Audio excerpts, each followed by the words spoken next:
On January 1st of this year, 2019, a man named Jair Bolsonaro came to power in Brazil and has basically Trumpified Brazil just as Trump has Trumpified America. And now, the rainforest, the Amazon rainforest, is on fire. When Mr. Bolsonaro's presidency took over the country, he essentially decided that they were going to completely deregulate all kinds of deforestation and rainforest cutting, so farmers had much more leeway to do what they will in the rainforest when it comes to cutting down trees and clearing land for cattle. This has been going on for decades in Brazil, and it's been a major issue. You've probably seen all kinds of facts on the internet that say things like the Amazon rainforest is deforested at a rate of something like one football field every single hour. I don't know the exact number, but it's something crazy like that, and it's been going on for a long time. The reason this has exploded recently is because this forest fire that's happening in the Amazon is escalating to be, one of the largest forest fires, one of the fastest growing forest fires in the history of the world. And of course you're going to go on the internet and you're going to see all over Twitter, oh my god, the rainforest is burning. It's so sad.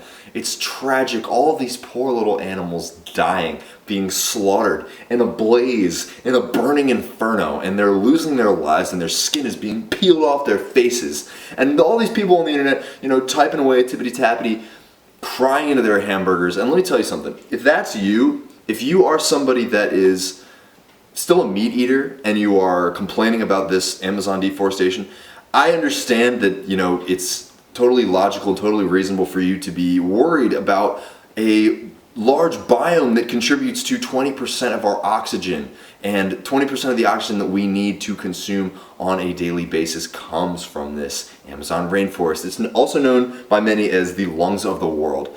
But the problem is that if you are somebody that is still eating meat, you are literally directly contributing to this massive fire that's happening in the Amazon. Now, I know it's not 100% fair to blame it on meat eaters, as meat consumption is supplied by many countries throughout the world, and ultimately it really does come down to corporate greed and the greed of the Bolsonaro government in saying that, hey, we have this massive resource of land, we might as well chop it down and use it for other purposes. But demand requires a consumer. So consumers create the demand. And if you are somebody that's consuming meat, if you're consuming beef on a regular basis, this is basically happening because of that demand. So my plea to you would be to stop eating beef. Stop eating animals first and foremost, because consuming all that flesh, having those dead bodies within your being is terrible for your soul, it's terrible for your spirit, it's terrible for your health, it's terrible for Mother Earth in general. So I beg of you, please stop consuming animals, but especially stop consuming beef. And if you really want to make a difference, that's probably the biggest thing that you can do to help alleviate this massive flaming blaze that's happening in Brazil. And ultimately, we can get rid of these CAFOs, get rid of these factory farms. If there's not as much demand, they're going to have to shut down. And ultimately, we can help to grow this forest back and make it the beautiful, magnificent biome that it once was before humans came and fucked everything up. Thing number one, stop eating meat, stop eating animals. A couple other things that I think you guys should do. Number two, call up your representatives. A lot of times in America, we really be complaining about how politics is totally out of our hands and it's corrupt and there's nothing we can do about it.